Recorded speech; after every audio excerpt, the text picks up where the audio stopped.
All right, welcome to the pod, and it is Flotsam and Jetsam week. The terms of our old friend Pete Thamel. Actually, there's a few games. We're gonna pick them. But most of them, actually, probably better than most years, isn't it? Yeah, there's it some is. dogs out there. Right. We've had some really bad penultimate weeks in years past. This is only slightly bad. Don't look in the SEC.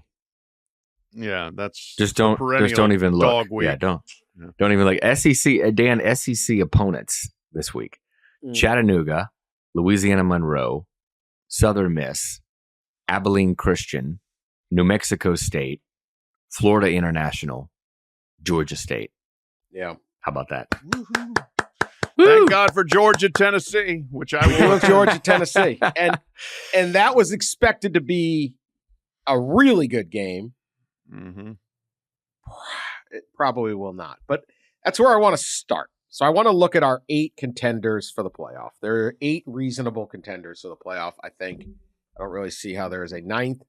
Looking at the rankings, I do love how the rankings are essentially: if you have 0 losses, you go 1 through 5. If you have 1 loss, you're basically 6 through 10. They let Missouri slip ahead of Louisville. That was the drama. Yes, they upset that ironclad agreement there by putting 2 lost Missouri ahead there. You think they just did that because they didn't want to look like? Yes, I do.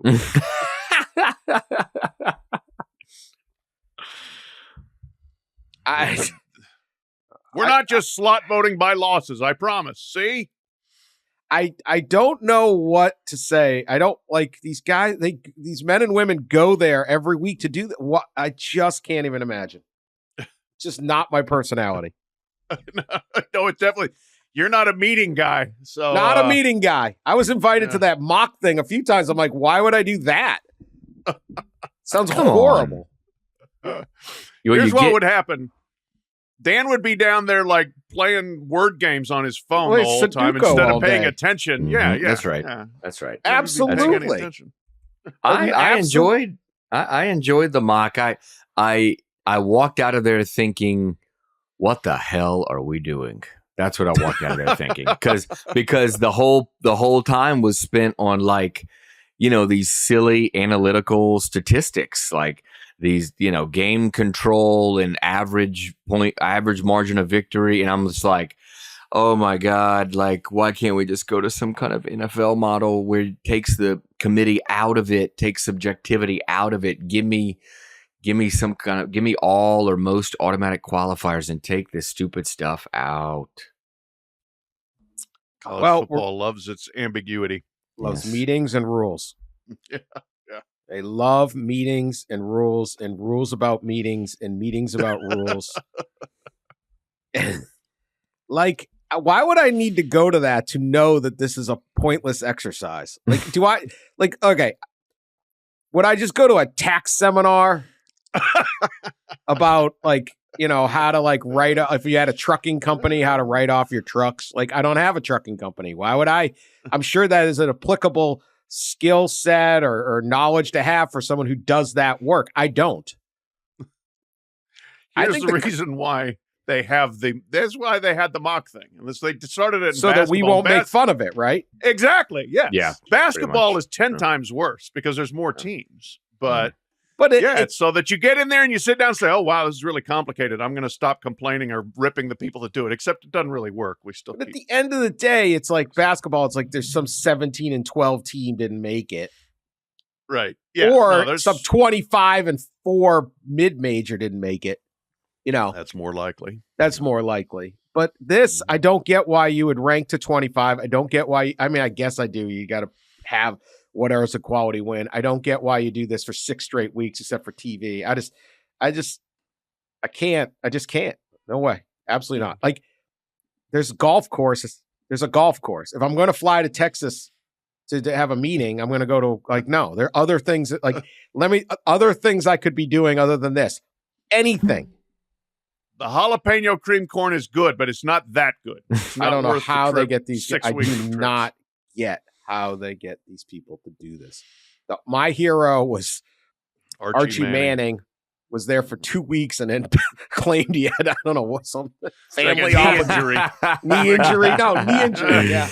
Screw you guys. Yeah. What's this crap we're doing over here? This sounded like kind of cool. It's not. I'm Archie Manning. Everything I do is cool. I am America's guest. I've now got grandkids who are stars. Come on, man. All right. Anyway, they did come up with a meeting, though. So let's go through them.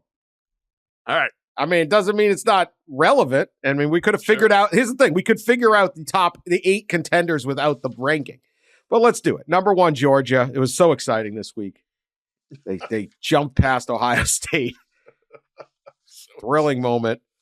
They're at Tennessee. They're at Georgia Tech. They play Alabama in Atlanta for the SEC title game. They look deep. They look improved. Carson Beck is playing well. Big numbers against Ole Miss and Florida for what that's worth. Big news. Brock Bowers is back this weekend.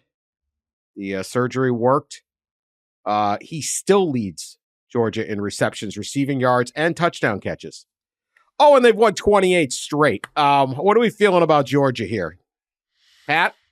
I'm feeling really good about Georgia. Yeah. They keep showing more and more, especially offensively.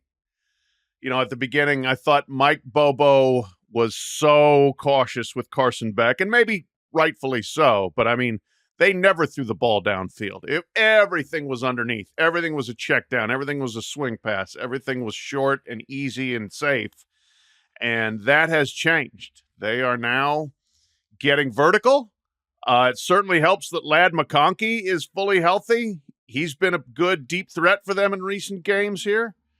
And Bowers is back. They've got other receivers stepping up, and then their running game, as usual, is consistently good. You know, I mean, they just punished Mississippi. They've got a great offensive line.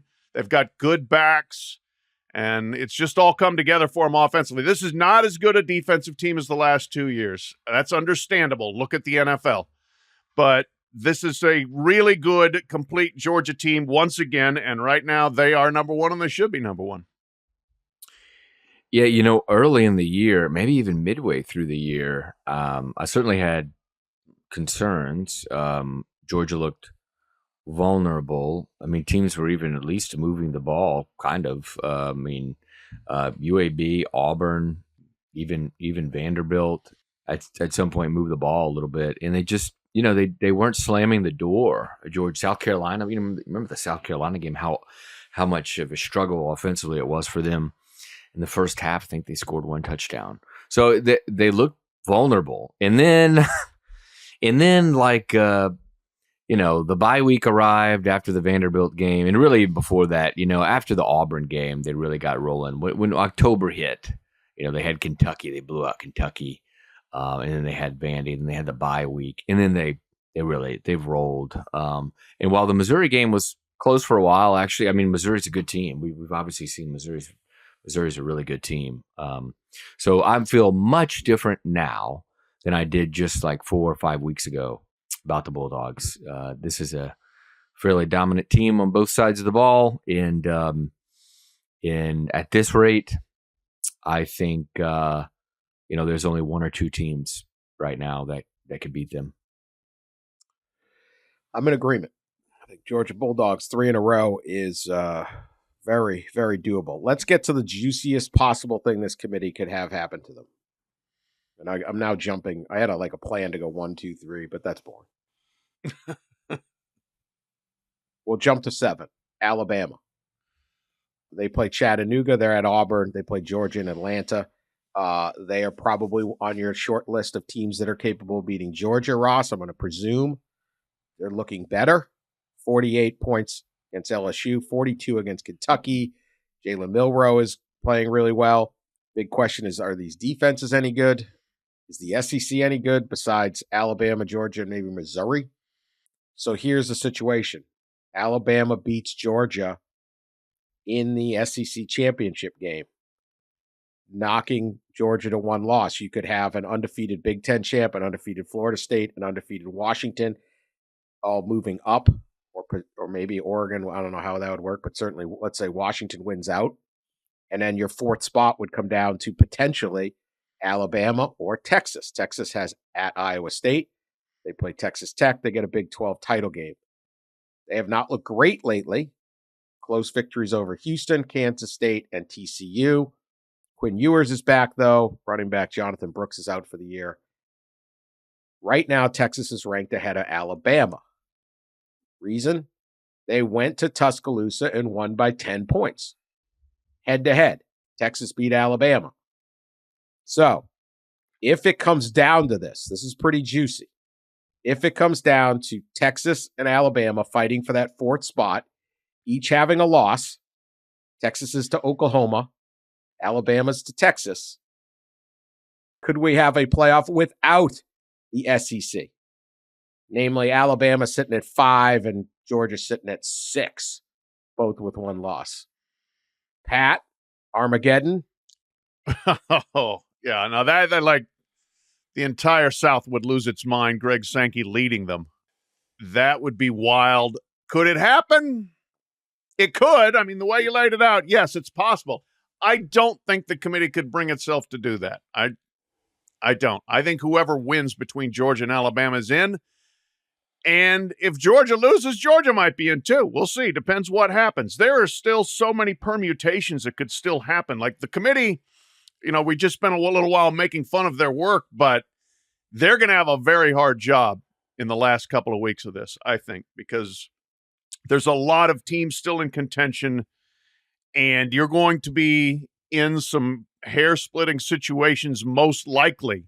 We'll see if they get bailed out. See if Florida State loses and drops out, or Washington loses, or Oregon, somebody in there, makes it a little bit easier for them to sort this thing out. But I have a hard time seeing them taking a league that has won 4 straight championships, right? Is that right? 19 LSU, 20 Alabama, 21-22 Georgia, and saying, nope, your champion isn't going.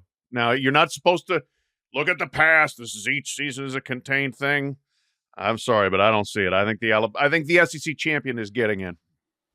There might literally be another rebellion, another Southern rebellion. I mean, literally, I do think there could be marches on, Dallas at the CFP hotel, like instead of the South attacking the North, it would be attack Texas. It would be bad. But if you look at the numbers and all that stuff, I mean, you could certainly see it happen. You could come to the conclusion that an undefeated Washington and an undefeated Big Ten champion and an undefeated Florida State and a one-loss Texas, if Alabama beats Georgia, should all get in. There's certainly that argument to be made. I would imagine that none of that will happen. Like as far as what I just reeled off, obviously it's pretty clear you're going to have I think the highest likelihood, right, is you're going to have a one-loss Big Ten champion. You're going to have an undefeated Florida State. You're going to have a one-loss Pac-12 champion. I think that's the odds, and that gives a doorway into potentially 2 SEC teams getting in, or certainly at least Georgia if they win, or Alabama if they win the SEC championship game. I think that's the highest likelihood, is that you'll have that. But then we're going to be comparing the loser of the game, the one-loss Big Ten champion, to potentially like one-loss Alabama, one-loss Texas. And given Michigan's schedule, they really need to win that game, right? They need to win the game because a one-loss Michigan, especially with everything going on, right? It would be fascinating, but because of their strength of schedule, I can't imagine a one-loss Michigan getting in over any other one-loss team, one-loss conference champion. Yeah, I would agree. They didn't play anybody. Yeah, no, they bring some schedule issues to the table, and they chose that schedule. They were terminating contracts to play UCLA and Virginia Tech in recent years so that they could have an easier non-conference schedule. Yeah, and there's things around all that, but you go find a game. You just got to pay, and they got money. But that's and we don't know you'd win the game. That's the thing. Like you can say, well, we would have just scheduled whatever. We could have scheduled some. Well, would you win it? I don't know. Let's say you play Oklahoma. Okay, would you win? You can't project what you could schedule and then project a victory. This is all heading to Washington County Court, isn't it? Is that it? Washington Trial Court is going to settle this whole dispute. Some U of M law professor will determine what. Look I get it. I get it. It's the SEC. The idea of a playoff without Alabama or Georgia in it would disappoint me. It would not feel right. It would not feel competitive. It would not be good. That said, how the heck would you ignore? And I agree with Ross. It's probably, this thing is usually really easy, which is part of the funny part of the 6-week meetings. Like, it's really, some years it comes down to like, well, these are the 4. There's really no decision. And then we have to sort out all the other bowl games. No, you don't. Like, that could be done on a Zoom. You don't have to spend 6 weeks in this. Does anyone really cares in the Capital One Bowl or not? Or, there's all, you could come up with other, you could have someone else could do that. It's likely to come down to be very, very clear. That's how it generally works. But if you have a decision between Alabama and Texas, and the answer is we have to take the SEC champ, when the SEC did not do well in non-conference play. Their best win right now, 7 years. Yeah. You know what the best win is they have, the league, as best I can tell? Mississippi State over Arizona in double OT. They beat the 17th team. LSU lost. How good is LSU? Tennessee doesn't look good. Like, none of these teams look good. Missouri beat Kansas State. That was a good win. Yeah. But Kansas State's in the 20s. Alabama didn't play Missouri, did they? They don't play Missouri. No, they don't have that win. No. Alabama, okay, they look terrific against, what did Kentucky do? Maybe Kentucky beats Louisville. I don't know. There's still stuff to happen, right? You still got the South Carolina beat Clemson, and Florida could beat Florida State. Those would be good. That could be. Dan, I would not let you disparage Auburn's win at Cal. Okay. Okay. I did forget that one. I have to admit. Alabama will get a kickoff was at 11 p.m. Eastern. It'll get a boost after it beats Auburn. If Texas won the game at Alabama, that's the thing. The games have to count, and sometimes to the committee, it feels like the only thing that counts is analytics. Well, like, you go back to the year that Michigan State beat that loaded Ohio State team. Where famously, like, for whatever reason, Ohio State forgot they had Ezekiel Elliott on the team. Yes. And if you polled anyone other than green and white, you said 100 people say, who's the better team, Ohio State or Michigan State? You'd say Ohio State. And Michigan State went to the playoff and got destroyed. But they still won the game. They did. So, and they won they also won the Big Ten East, and they won the Big Ten Championship. They had all those arrows in their quiver, so to speak. Look, it is. Here's the thing. They won the game. They won it on the road. They won it by double digits. That would probably win the day, except if Texas keeps skeeching along the way it has, where 3 of their last 4 wins have been close, sketchy, one-score victories, but they keep winning. They end up playing Oklahoma State in the Big 12 championship game. They win that again by 3 points.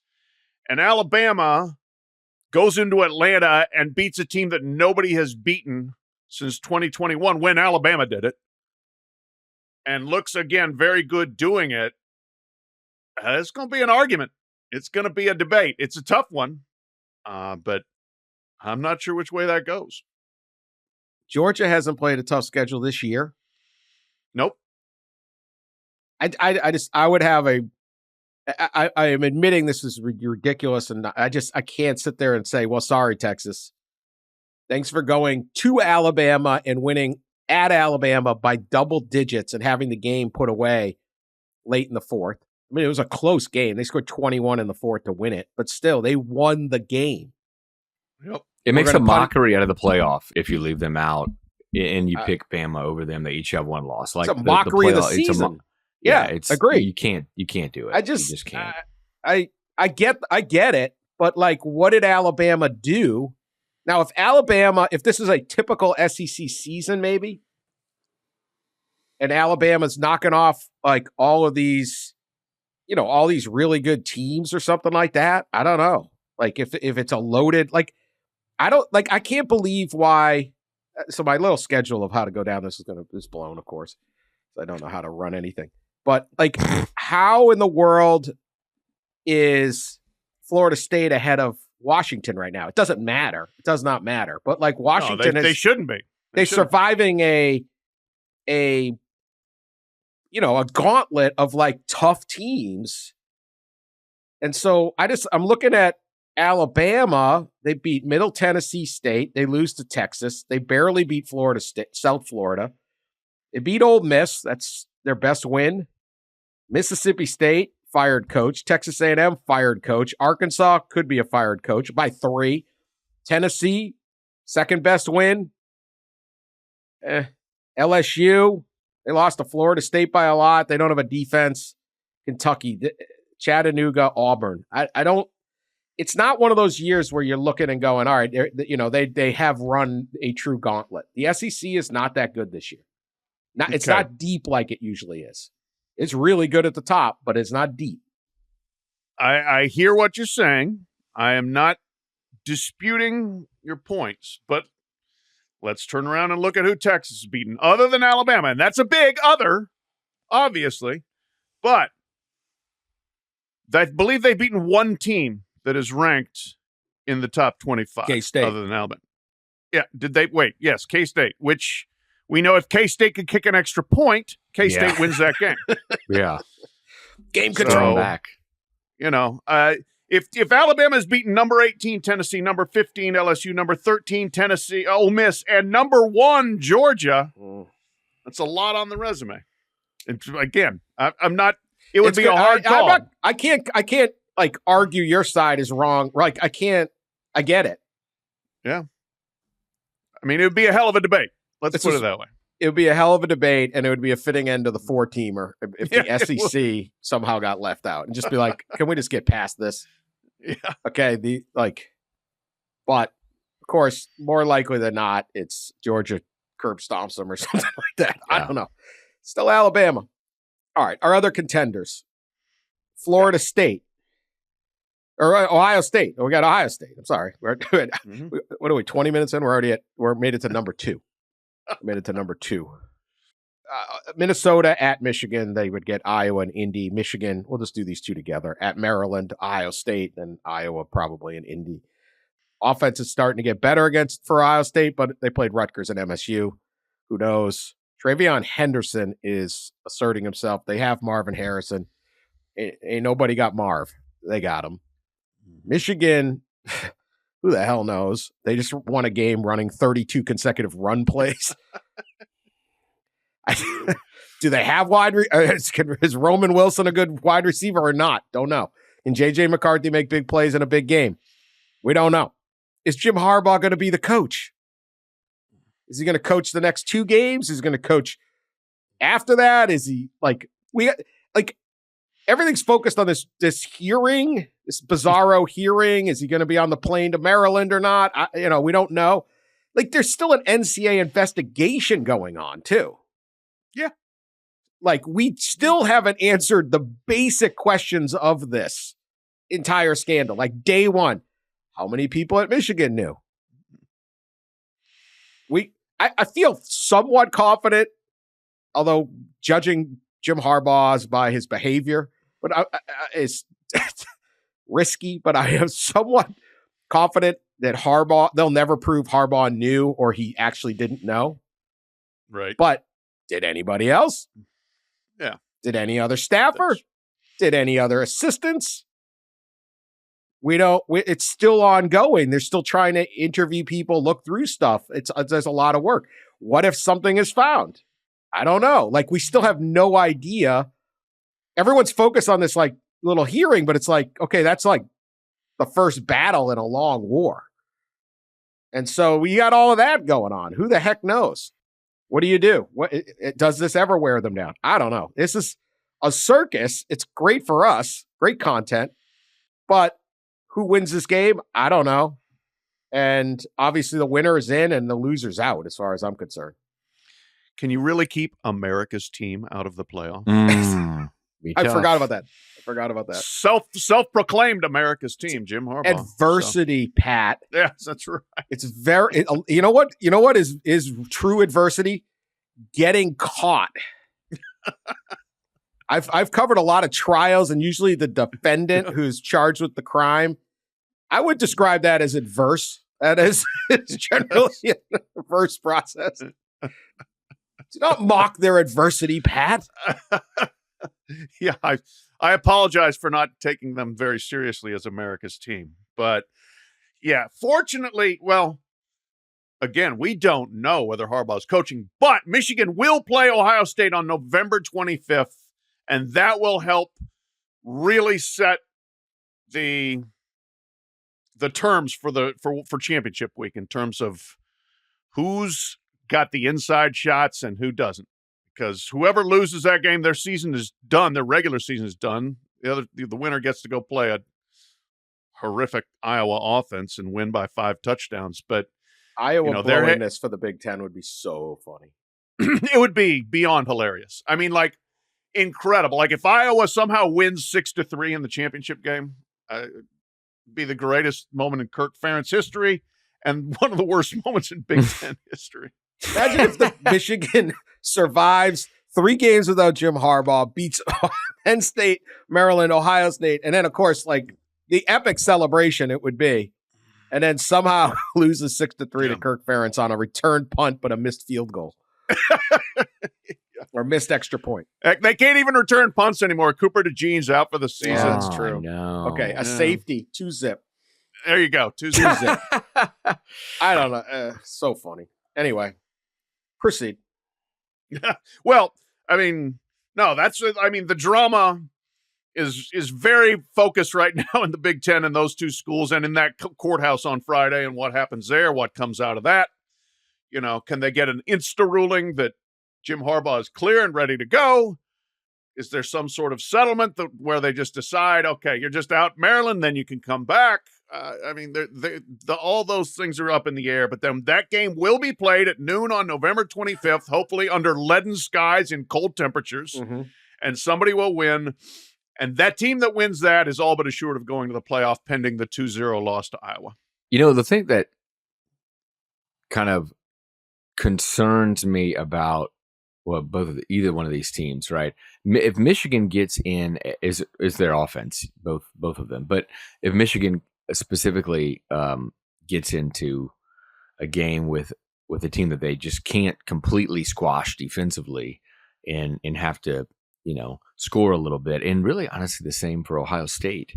We've seen both offenses at times struggle, and that concerns me. So like I'm trying to envision a semifinal game, a match against, say, a Washington, where you've got Michael Penix who can, the deep connections, the deep passing game that Washington has and Penix has with his receivers. And I know there's a game or 2 where they didn't have it. What Arizona State comes to mind where they really struggled. Otherwise, they've scored on everybody, and they've done it with that deep connection passing game that reminds me of the LSU 2019.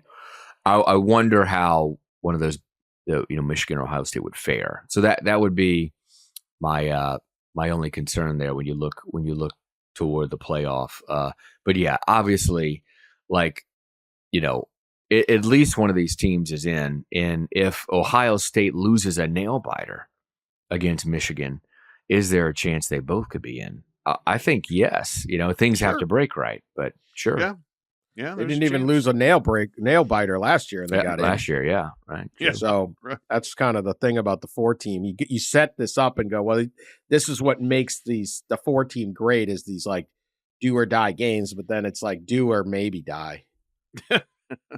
Yeah. So Ohio State, they still would have the victory over Penn State, a victory over Notre Dame, and I mean the rest of the Big Ten is just lousy. Ugh, it is.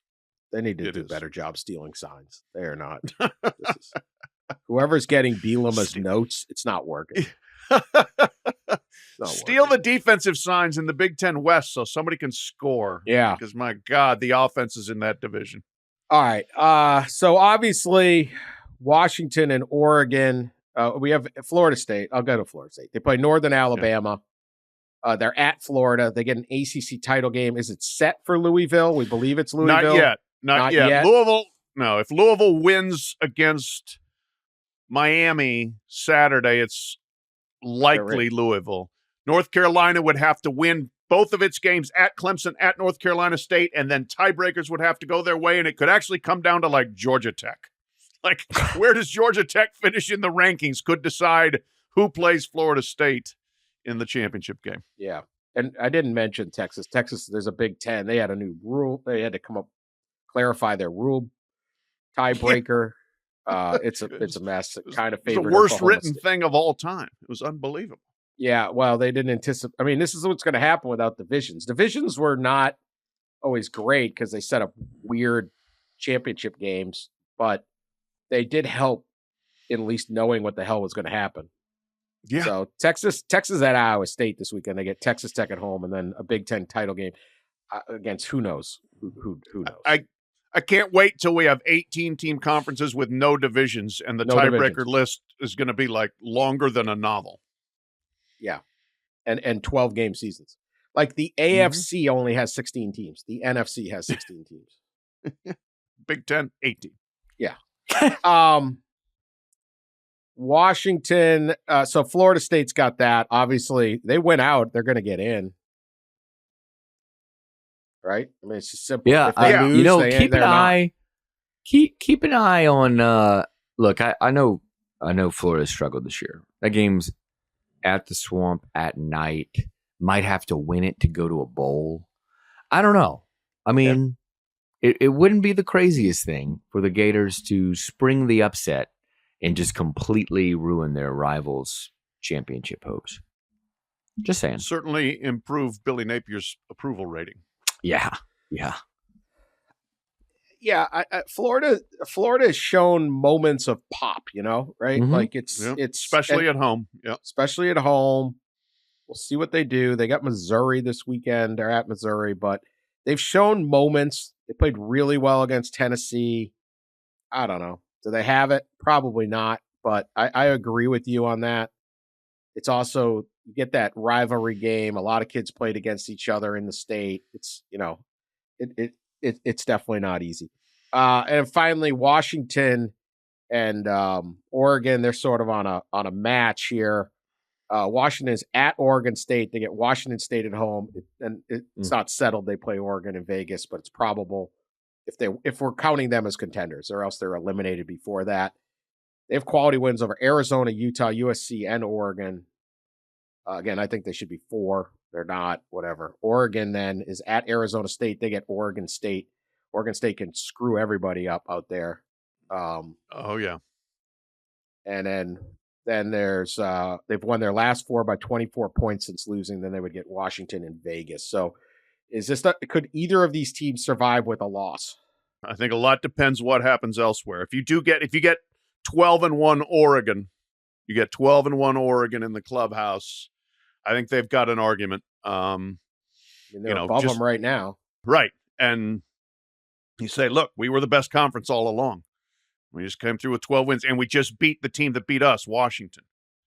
Now, I still say, like the Oregon State scenario, this may be Oregon State's last great moment if they can do it, because they're about ready to slide closer to oblivion, although maybe with a lot of money. But they play Washington and Oregon back-to-back here. Win them both, blow up the Pac-12 as a conference playoff entity, go to the conference championship, win, and then watch everybody leave and say, goodbye, get out, we'll at least take the money, see you later. It would be phenomenal if Oregon State could pull that off. I don't know if they're good enough, but it's on their racket, as they say in tennis. They've got the chance. That would be amazing. It would. What a story, right? What a story! Like in their final year, that'd be awesome. And I mean, not out of the question. Good team. Good team. Yeah. Right. So, I think, I think the prospect of Washington dropping one of these 3 games at Oregon State, Washington State, or against Oregon is, I just think it's probably higher than any of the other unbeatens, right? As far as getting a loss, I think there's a higher chance that Washington has a loss compared to everybody else. I think the big question is, will a 1-loss Pac-12 team get in over 1-loss Alabama, 1-loss Texas, 1-loss Big Ten runner-up? And I think the answer is they probably don't leap over any of those teams. Maybe one, maybe a 1-loss Michigan they leap over or something, but they need the Pac-12. They got to get in the playoff. They badly need Washington to go undefeated. Yeah. Well, we'll get to Oregon State and Washington State, hoping for that because they might get playoff shares. We'll be back after this message with that story, though. All right. We had the court ruling. Ross set it up brilliantly for us the other day. Washington State and Oregon State won a ruling in this little courtroom out in Washington, declaring them the members of the Pac-2 and giving them access or control over, Ross can do it better, the funds that would come in this year, which is a lot, hundreds of millions of dollars. I love it. If you bail out, you bail out. Tough break. Yep. You ran for money. Money's going to get you. I imagine there'll be a negotiated solution because no one wants to play. This is one hell of a game of poker. But I don't know. Maybe not. What's the latest? And what's the latest with the Pac-2 finding a new, dare they say, alliance? Hopefully this alliance goes better than the other one. Yeah. We talked about this on the pod. I think I reported a little bit last month about this, that the Mountain West and the Pac-2 were discussing a scheduling alliance, a two-year kind of scheduling alliance.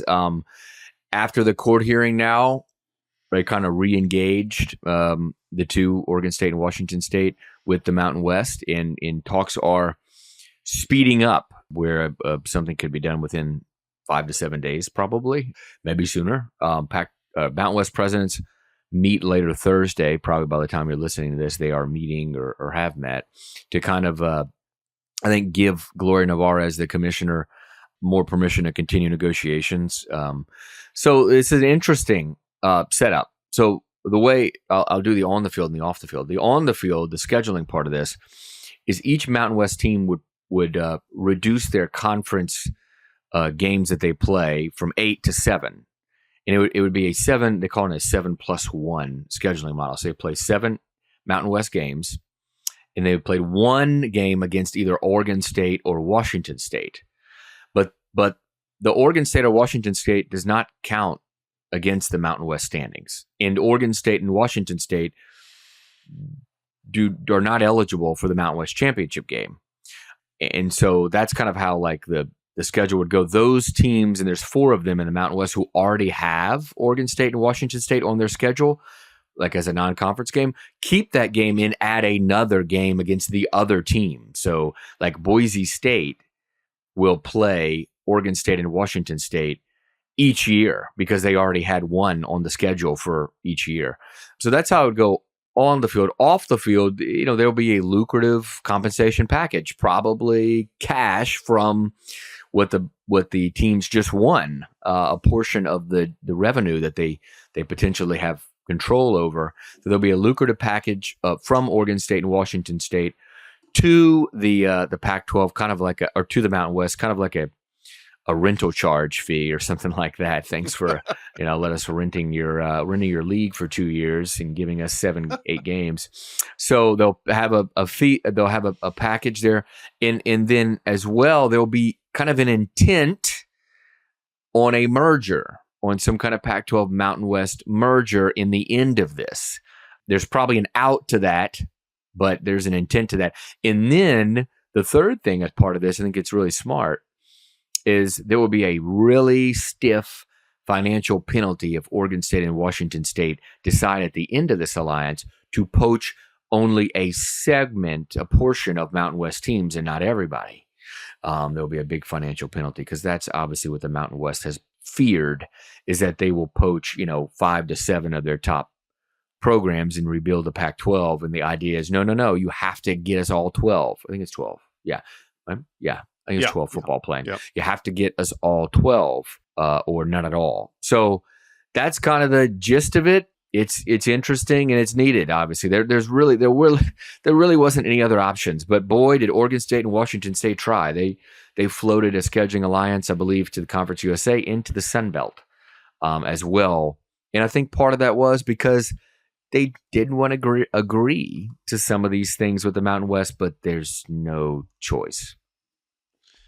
I think it could be win-win for all involved. Yes, the Oregon State and Washington State would have to give up some cash to make it happen, but for the long term, this is where they should be. These are teams they should be playing because the other options don't exist. So I think it'd be smart. I think it'd be good, and I would be happy again if Oregon State, Washington State keep all the money and have a conference to play in, and it's a pretty good conference. It's geographically sensible. Good. I hope it happens. I think it'd be a fun conference. Yeah.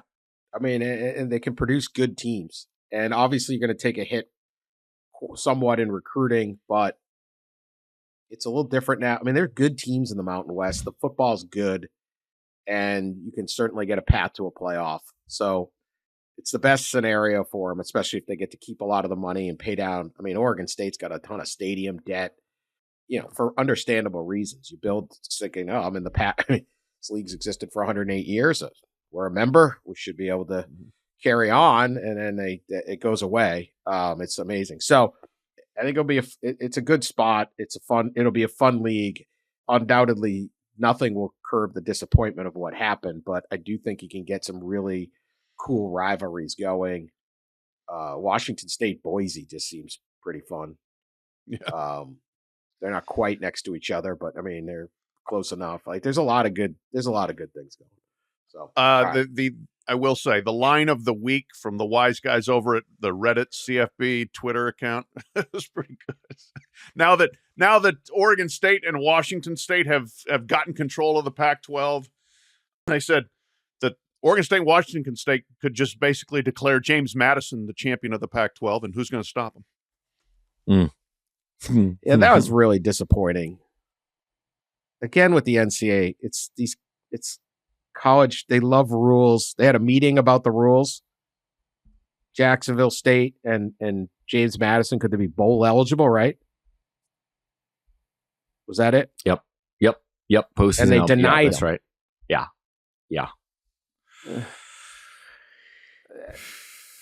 We don't want these student athletes to have a good postseason experience, Dan, because they haven't put in their 4 years of drudgery getting there. Here's the thing: they need to. They don't want teams jumping to FBS, I guess, but yeah. Well, also, I think the big thing this transitional this deal is this. In order to compete at the FBS level, right? It takes more resources and all that stuff. And so the idea behind this rule, I think, was always that it takes a while to build up to the level. But also part of this was a lot of programs who make the transition don't play a full FBS schedule. So they play a lot of FCS teams. So, you could imagine like a team that plays like 4 FCS teams in their first year in the FBS making a bowl game or something, by beating predominantly FCS teams. So there's a few reasons this rule's in place. I would imagine over the offseason, there'll be a hard look at this rule. A similar rule is in D2 to D1. It's a 4-year transition for postseason. So like Tarleton State, which I think is in year 4 of their 4-year transition to D1 from D2, is that they were trying to get a postseason, a place in the FCS playoffs, and they were denied it all as well. So I think this rule will probably get a good hard look over the offseason and maybe subcommittee meeting in Florida at the Regal Palm. Ponte Vedra. Yeah.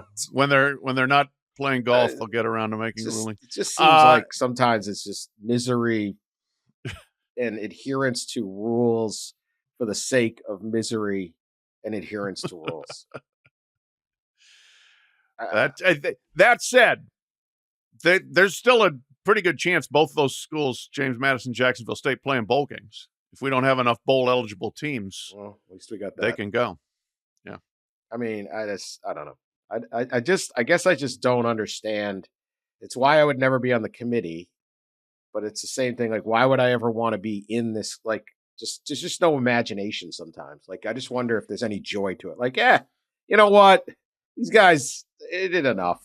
Let them play. I mean, the fact of the matter is, James Madison is the best team in a pretty good league. The Sun Belt's a pretty good league, and they haven't. Their schedule is not 4 FCS teams. They have earned their way to 10-0. Best team in the state. Yeah. Yeah. And it's like the second year of them being like, I don't know. I don't understand the mentality of this stuff, but that's me. I'm not in charge. Question on this, because we talk about a joyless pursuit sometimes. The Bahamas Bowl is temporarily out. I think they're reconstructing that weirdo stadium they got down there.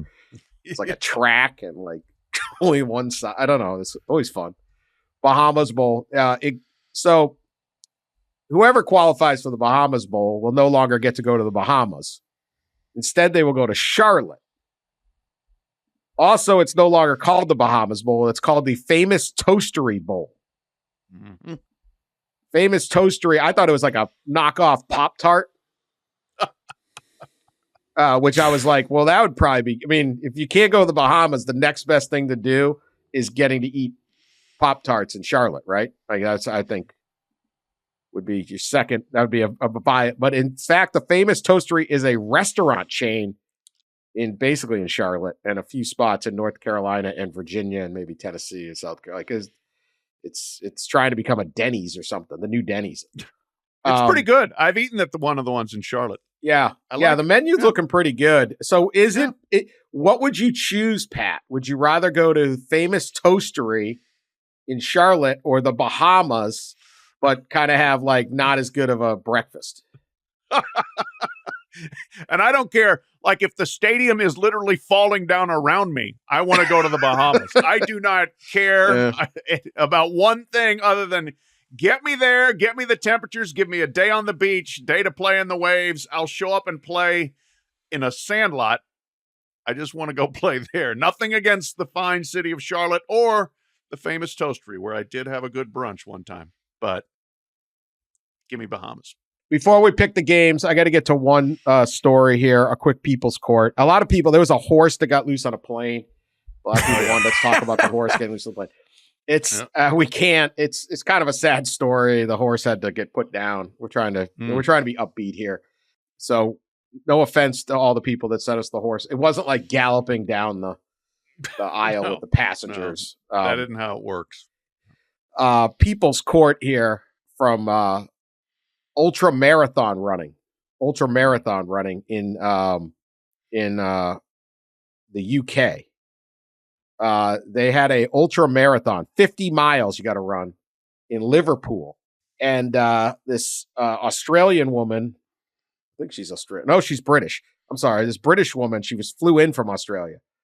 Josiah Zakareski was running in the 50-mile race, but then she suffered some type of an injury and jumped in her friend's car during the race and drove in the car.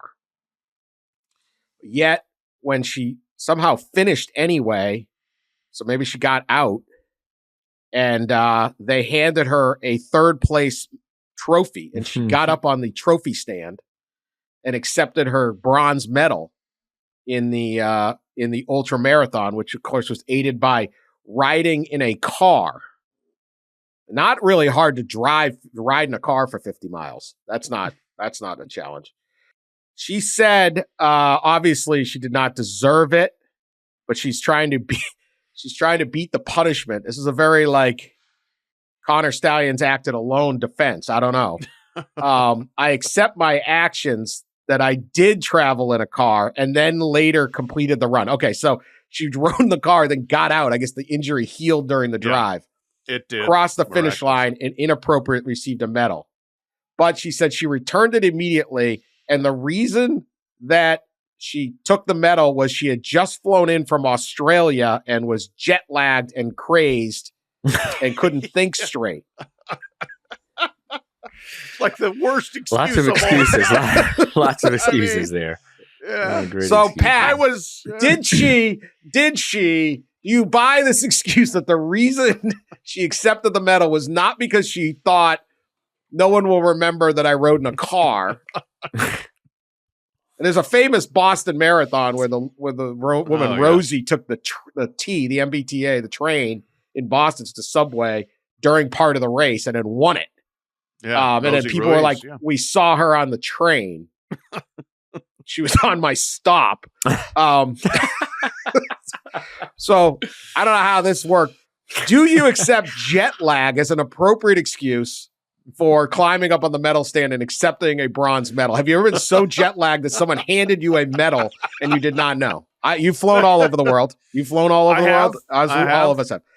Yeah. Go ahead. A lot of flights to Asia, Australia. You can be a bit disoriented. However, not to the extent that I would accept an ultramarathon medal out of nowhere or having absolutely flagrantly cheated. However, too, I will say this. Oh, she's busted. She should be busted.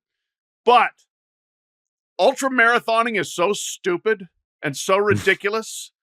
Like running 50 to 100 miles, that is what you do, then you shouldn't have any rules. Just forget it. Y'all are psychos, and if she wants to cheat, let her cheat and keep her medal. Y'all crazy. You know, I haven't probably flown as much as Pat to like Asia and all those places. I've only been overseas once. I did fly to Hawaii though, and I'll be honest, when I landed in Hawaii, I felt like I had drank, 3 packs of beer, a couple of bottles of bourbon. Had you? Maybe a few on the flight. I flew to Beijing once and got drunk twice. I got drunk twice on a plane. Maybe a few. But it's terrible. So I could understand if you would be disoriented enough to maybe say, hey, this medal looks pretty. They're giving it to me. I'm a little fuzzy right now. Maybe I did earn this medal and step up on the stand. I like Pat going with the joy. Why do we have so many rules? It's an ultra marathon. Yeah. The panel said they took into her state of mind, but it took a week to return the medal. Even if she was suffering from brain fog on the day of the race, she had a week following the race to realize her actions and return the trophy, which she did not do. And then finally, she posted about the race on social media and did not disclose that she had competed the race on a non-competitive basis. I like how this. I love the term non-competitive basis. She caught a ride.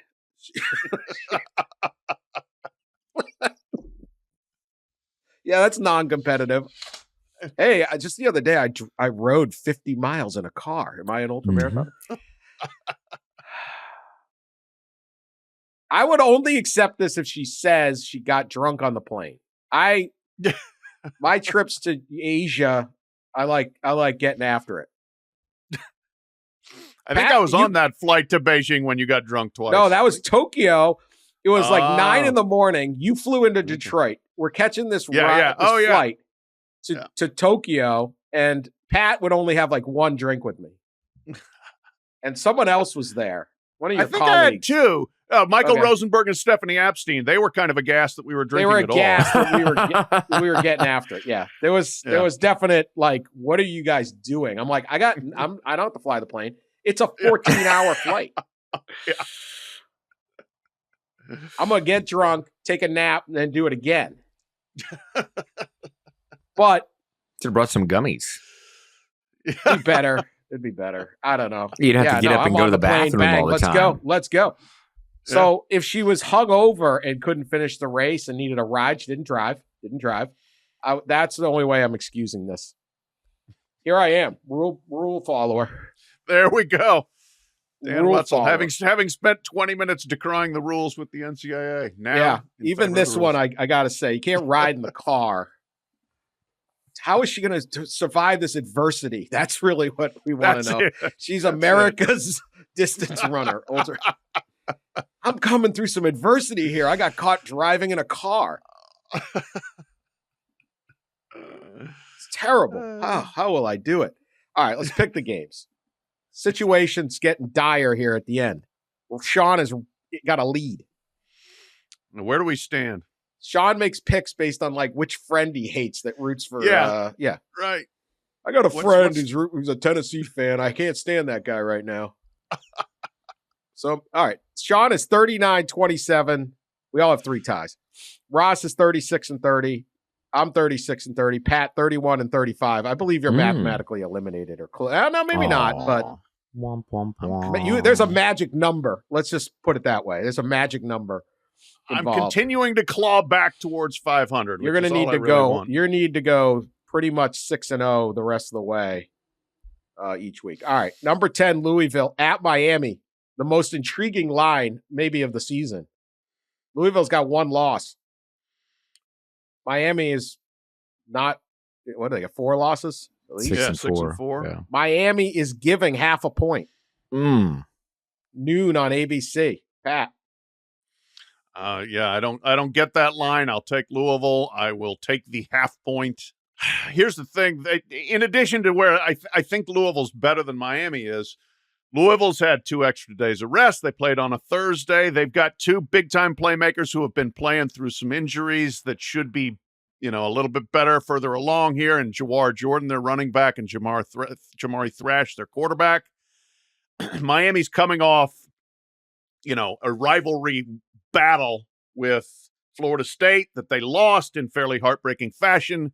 Emory Williams, the quarterback who started that game, blew out his arm on one of the last plays. He's out. They're going back to Tyler Van Dyke, who they've kind of lost faith in. So I will take the Cardinals here, and they've got a lot to play for too, trying to get to Charlotte to play Florida State. So give me Louisville and the half point. First of all, I gotta cut. Where did we get the half point? What is a half point? They can't tie. It's a 1. I don't know. Maybe that popped up on that somehow. Yeah, mine says 1. I mean, the one I'm looking at. Louisville giving 1. A half point is pointless. Yeah. It's the same as pick'em. Yeah. You can't you can't tie. So let's make it. I've never seen a half point. I don't know what. Yeah, there was some glitch in the system. Sorry. 1. Yeah. Someone's offering you half a point. Bet with somebody else. It's not, that's right. Not a legitimate operation. They haven't thought this through. Yeah. So I've said this on the show before. Miami is must watch this year. Who knows what the hell they're going to do? Wait, hold on. So Louisville is giving 1 now. We're going to go with these stats. So Pat, do you want to change your bet? Yeah, Louisville's a favorite by 1. Okay. No, Louisville's going to win. Yeah. We had a breakdown. Okay, Louisville's winning. No, that's right.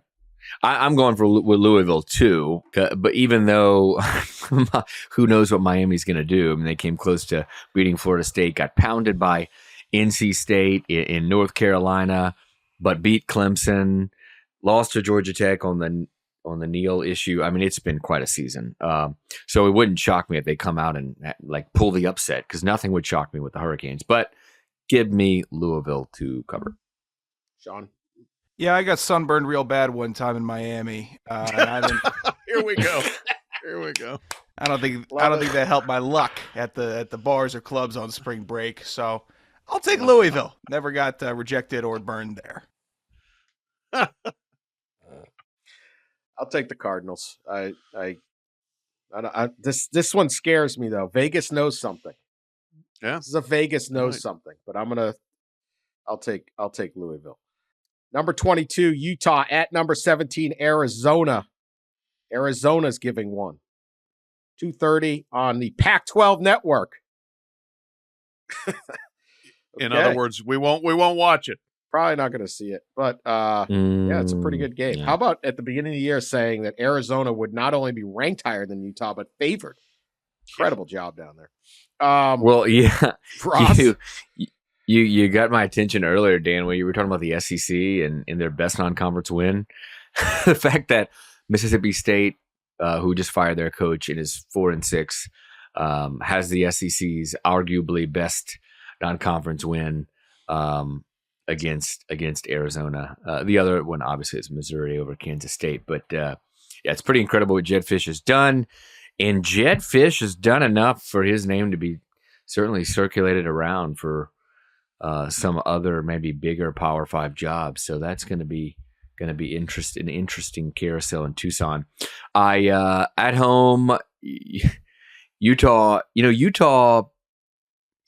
played enough with Washington. They were right there, competitive, that I actually think that the Utes will go in and Kyle Whittingham will find a way to kind of put the stop on Arizona's 4-game winning streak here. So give me the Utes to win it and to cover the 1. Yeah, I'm with you. I refuse to think of Utah as throwing in the towel on a season. It's not how they're wired, and they still have a chance to make it to Vegas for the championship game. It's a slim chance, but Arizona's had an awesome season. Jedd Fisch has done great work. Oftentimes when coaches become the subject of potential either interest or negotiations for another job, they're not as focused on the game that are upcoming. Combine all the factors, I'm going to take Utah to win that. Utah has played excellent scramble golf this year, plugging and playing whoever they needed to get a win. It's been very impressive, but they're not really playing somebody where they can sabotage an entire season. So I'm going to go with Arizona to cover this game. Scramble golf is a good descriptor. I'm taking Utah. I'm taking Utah. I'm sticking with them. I'm sticking with them for all the reasons previously mentioned. Number 1, Georgia at number 18, Tennessee. Dogs given 10.5. 3:30 CBS. Pat. Going to be there for that one. Looking forward to it. I haven't been to Neyland Stadium in a while. It's a great place to watch a game, and I haven't seen Georgia in person yet. So that will be fun.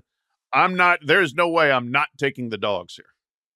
They covered a pretty big number last week against Mississippi. They didn't cover. Well, no, they did cover against Missouri or not. I can't remember. Maybe they didn't. But no, I'm taking Georgia. They're up. They're hitting on all cylinders. I think Missouri might have exposed some things in Tennessee. For Missouri to outrush Tennessee by 172 yards was pretty startling. And if they can do that, then Georgia might be able to do that as well. So I'm rolling with the dogs. Yeah, I thought that this might be a little challenge for Georgia and could be a close game until last week when Georgia obliterated Ole Miss and then Tennessee lost at Missouri. Agree with Pat. Give me the dogs. Tennessee hasn't found their consistency this year. They also haven't been able to evolve or develop Joe Milton enough, where other teams have been able to develop their quarterbacks midseason and turn the ship around. The Vols look a bit stagnant. I'm going with Georgia. Take dogs on a Brock Bauer touchdown parlay right there. I'm taking Georgia. The Sunflower Showdown. It really doesn't have the sound of like the Civil War. You know, Red River Shootout. Red River. No. Yeah. The Sunflower Showdown. Kansas State at Kansas. Number 21, Kansas State at number 25, Kansas. Can't be too many games when these two are both ranked. Kansas State, 8.5-point favorites, 7 p.m. FS1. Ross. This is like, to me, like the bet of the week. I mean, I can't believe that the Jayhawks are at home with the similar record, good team, are this big of underdogs at 8.5. So give me KU to hold serve at home. Me calling it one of the locks of the week, I'm sure will mean that Kansas State will win by 30. But give me the Jayhawks. Well, I'm going to take the Wildcats, so we'll Yeah, see. Figured that was coming. Chris Kleiman has dominated Kansas. His 4 years there, they have blown them out every time. Kansas was brutal in losing to Texas Tech last week at home. They say, they're optimistic Jason Bean will play. He had a head injury, I guess a concussion or a near concussion or something last week. if he plays, Kansas has got a real chance. If he doesn't, they've got to go with the freshman quarterback, Cole Ballard, I believe it is, who's the third stringer because Jalen Daniels was also the starter at one point. Then that could get ugly. But I think K-State still has a lot to play for. They're a good team. I am going to take the Wildcats to keep going. Yeah, Bean took a nasty shot last week, and even if he is healthy, he needs to stay pretty much untouched this week to play all 4 quarters, just in my eyes. So I'm going to take Kansas State. Kansas is just too banged up. It's not. I'm not optimistic about Bean playing the full game, but I'm not totally abreast to his total injury status, so I'll take Kansas State. Yeah, I'll give Ross a lone Jayhawk. I don't Thanks, like 8.5. I don't like 8.5, but yeah, I picked Kansas to win as my lock of the week. I'm mad at them, so I'm going to go like Sean's. No, I think K-State's better. Number 5, Washington at number 11, Oregon State. Pac-2, stand up. Oregon State giving 2.5. 7:30 on ABC.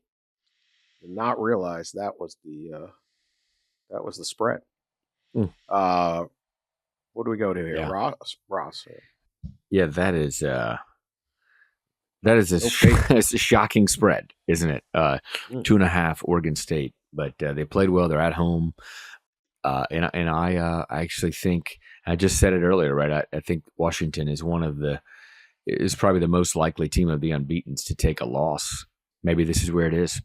Give me the Beavers. Shoot, yeah, I was kind of hoping I could get Lone Beaver there, but then, them giving points, it is surprising. But I'm taking the Beavers. They were my preseason pick to win the Pac-12. They can still do it. This is, again, I went through it before. Huge game for Oregon State in the history of the program this week and next week, and I think they rise to the occasion. And that's no disrespect to Washington, but Washington I think the burden has gotten a little bit heavy of carrying this undefeated record this far, and they're walking into a tough situation against a good team. So I am a Beaver believer. I'm going to put the pressure on Dan and let him decide if I'm going to get Lone Husky or not. I'm taking Washington. You will not. I'm going Huskies. Yep. All right. I'll go Washington. Penix plus 2.5. I'm taking it. Lock of the week time. Who's got one? I got one.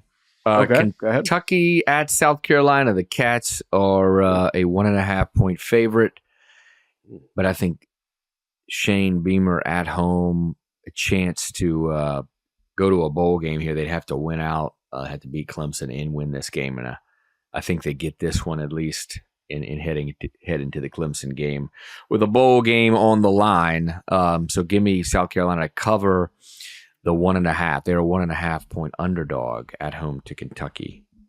I'm going to take USC giving 6.5 to UCLA. Oh, I might have stolen somebody's pick there. Yeah. Caleb Williams' last home game in the Coliseum. I think that he boots up and has a big showing. UCLA's in a bit of disarray. Offense is brutal. Quarterback play, not good. Heat's on Chip Kelly. They got a investigation of their recruits stealing out of the Rose Bowl locker room. Lots swirling in Westwood. So I'm going to take the Trojans to win by 7 or more against the Bruins. Yeah. It's a good pick. That's a good pick. I mean, UCLA, you say, well, USC's got no defense. UCLA scored 7 against Arizona State and 10 against Arizona. Yep. Like, they don't got any offense right now, so I'm angry. That's all right. Sean? Yeah, I'm going to go with Penn State giving 20.5 to Rutgers. Tired of the Rutgers story. Tired of people talking to me about Rutgers. I know they covered and they had a great hot start to the season, but Penn State blanked Iowa. Iowa's a better defense. I'm taking the Nittany Lions, 20.5. I'm tempted to go the other way on that one. I know. I would have too. Yeah. Penn State can't score. Yeah. Rutgers is in the little group chat of stolen signs. Apparently. Allegedly. Everybody, Ohio State has played Penn State. They're in the group chat. They're in the group thread. I hope there allegedly is a group chat with Ryan Walters and Greg Schiano and Ryan Day, and it's just called something like, Michigan haters or No, like what do they call them? Like meat chicken or something? Like what's the they always have like some kind of I think they're in the group chat. Penn State. I don't think they're in the group chat. And I think Penn State is totally in the jar now. Their season is largely meaningsless. They got nothing to play for. That said, Rutgers basically got to bowl eligible and quit. They want to go to the whatever that toaster bowl there. I think they got 6 wins and they got shut out by Iowa. They did.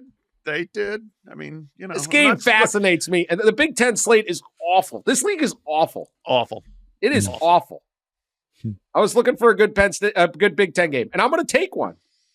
Watch this.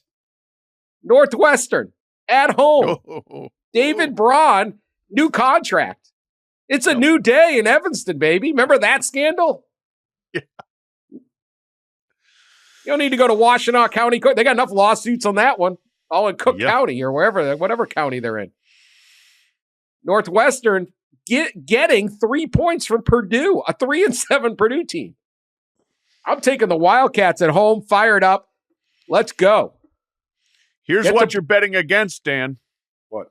This is Northwestern's season so far. Loss, win, loss, win, loss, win, loss, win, loss, win. You're betting they're going to do something 2 weeks in a row.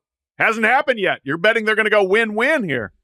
Well, I'm going to take it. I think they're fired up. I think the players are fired up. This program's rolling. Going to get to 6.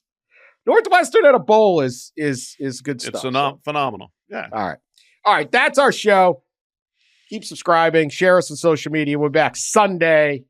Certainly from Monday. We'll wrap up and talk about all this week. We'll have maybe a different schedule next week. And we'll lay all that out on Sunday. So appreciate you. Talk to you later.